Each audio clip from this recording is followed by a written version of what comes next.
মই কেইটামান টেলিভিশ্যনত এটা ডিবেট দেখিছিলোঁ যে তৃতীয় আৰু চতুৰ্থ শ্ৰেণীৰ চাকৰিত APSCৰ ধৰণে পৰীক্ষা কিয় হ'ব লাগে। দৰাচলতে আচল কথাটো হ'ল যে আমি APSCৰ ষ্টেণ্ডাৰ্ডৰ প্ৰশ্ন কাটিব খোজা নাই।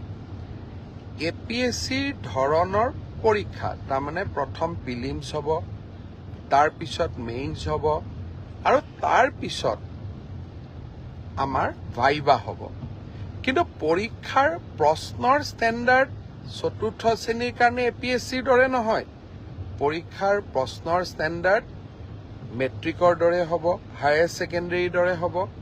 তেনেকে তৃতীয় শ্ৰেণীৰ কাৰণেও আমি এই ধৰণৰ যিটো পৰীক্ষাৰ বাবে প্ৰয়োজনীয় অৰ্থাৎ গ্ৰেজুৱেশ্যন যাৰ কোৱালিফিকেশ্যন তাৰ বাবে চিলেবাছ গ্ৰেজুৱেশ্যন হ'ব, হায়াৰ ছেকেণ্ডেৰী যাৰ চিলেবাছ তাৰ চিলেবাছ হায়াৰ ছেকেণ্ডেৰী হ'ব।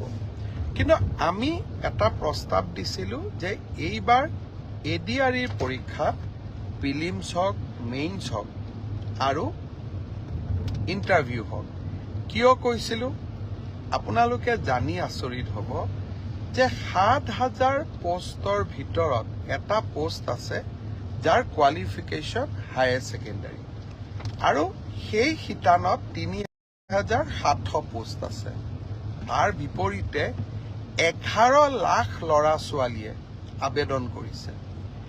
11 লাখ ল'ৰা ছোৱালীক যেতিয়া আমি পৰীক্ষা পাতিব যাম, এটা পৰীক্ষা কেন্দ্ৰত যদি 500তকৈও আমি ল'ৰা ছোৱালী বহাৰ সুবিধা দিওঁ, আমাক 2100 পৰীক্ষা কেন্দ্ৰ লাগিব আৰু 2100 পৰীক্ষা কেন্দ্ৰত সমানে এটা পৰীক্ষাৰ কোৱালিটি মেইনটেইন কৰাটো অসম্ভৱ, প্ৰত্যাহ্বানমূলক হৈ পৰে।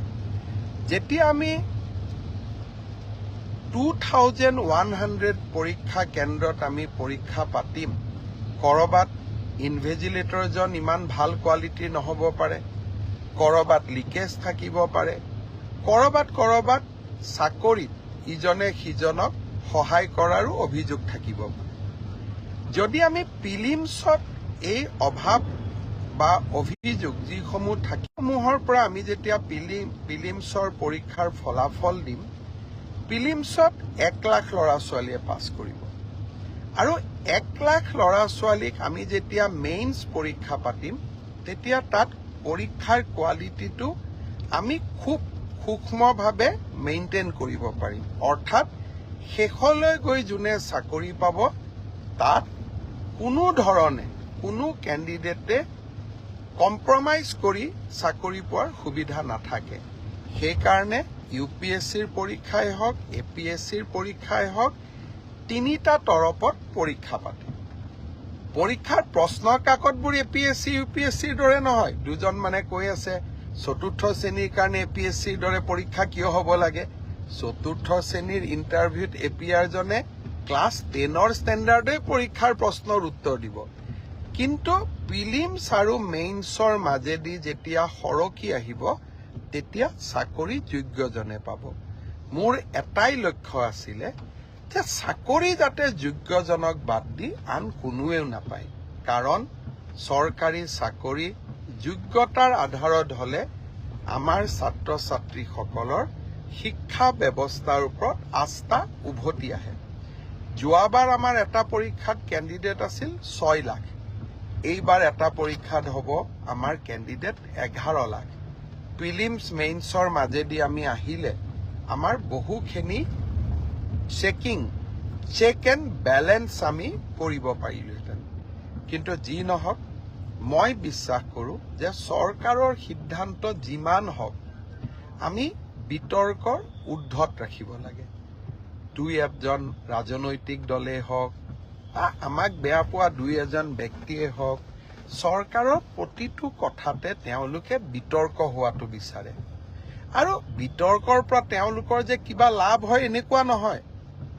যেন বিতৰ্ক কৰি চৰকাৰখনৰ ভাল প্ৰচেষ্টাসমূহকো তেওঁলোকে যাতে কৰবাত নিগেটিভিটিলৈকে ৰূপান্তৰ কৰিব পাৰে। সেইবাবে ময়ো সাৱধানে থাকিব খুজিছোঁ। এইবাৰ আমি প্ৰিলিমিনাৰী পৰীক্ষা নাপাতো, মেইনছ আৰু ভাইভা ভচিৰ মাজেদিয়ে আমি পৰীক্ষাৰ ৰিজাল্ট দিম। অৱশ্যে 11 লাখ ছাত্ৰ ছাত্ৰীয়ে যেতিয়া 2100 পৰীক্ষা কেন্দ্ৰত পৰীক্ষা দিব, ই এটা ভীষণ প্ৰত্যাহ্বানমূলক হ'ব। কেনেকৈ পৰীক্ষা পাতিব পাৰিম, 2100 স্কুল কলেজ, ই এটা ডাঙৰ প্ৰত্যাহ্বান হ'ব। চৰকাৰী বিষয়াসকলে এই বিষয়ে আলাপ আলোচনা আৰম্ভ কৰিছে। ৰাইজৰো সহযোগিতা লাগিব। কি ধৰণে পৰীক্ষাটো বিতৰ্কৰ ওপৰত ৰাখিবৰ কাৰণে ৰাইজৰো আমি সহায় ল'ব পাৰোঁ, তাৰ বিষয়ে আমি চিন্তা চৰ্চা কৰিছোঁ। সময়ত আমি আপোনালোকক ক'ম। 3 অক্টোবৰৰ পৰা পুলিচৰ ইণ্টাৰভিউ আৰম্ভ হ'ব। তাত এনেকুৱা কোনো অসুবিধা নাই, যোৱাবাৰ যেনেকৈ নিযুক্তি হৈছিল এইবাৰো হ'ব।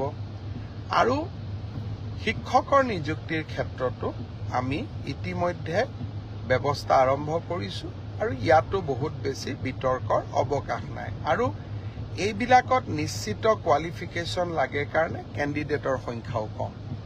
কিন্তু তৃতীয় আৰু চতুৰ্থ শ্ৰেণীত এইবাৰ অসম্ভৱ প্ৰাৰ্থীয়ে আবেদন কৰিছে।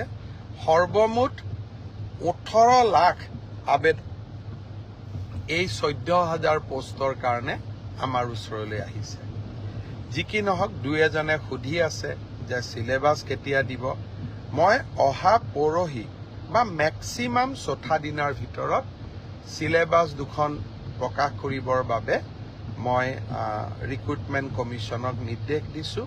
আৰু মই ভাবোঁ যে ইয়াৰ পিছত এই পৰীক্ষা সম্পৰ্কীয় আপোনালোকে যি কথা বুজিব খোজে, জানিব খোজে, ইয়াৰ পিছত ৰিক্ৰুটমেণ্ট কমিশ্যনে আপোনালোকক জনাই থাকিব। মই মুখ্যমন্ত্ৰী হিচাপে এই প্ৰক্ৰিয়াটোৰ পৰা খুব প্ৰয়োজন নহ'লে আজিৰে পৰা আঁতৰত থকাটো উচিত হ'ব। অৱশ্যে ক'ৰবাত ভুল ভ্ৰান্তি থাকিলে, ক'ৰবাত কিবা বুজাত অসুবিধা হ'লে, ক'ৰবাত স্পষ্টীকৰণৰ প্ৰয়োজন হ'লে নিশ্চয় মই আপোনালোকক এই ধৰণে ফেচবুক লাইভে হওক বা সাংবাদিক মেলত আহি আপোনালোকক মই বুজাবৰ বাবে বা আপোনালোকক চৰকাৰৰ স্থিতি স্পষ্ট কৰিবৰ বাবে মই চেষ্টা কৰিম।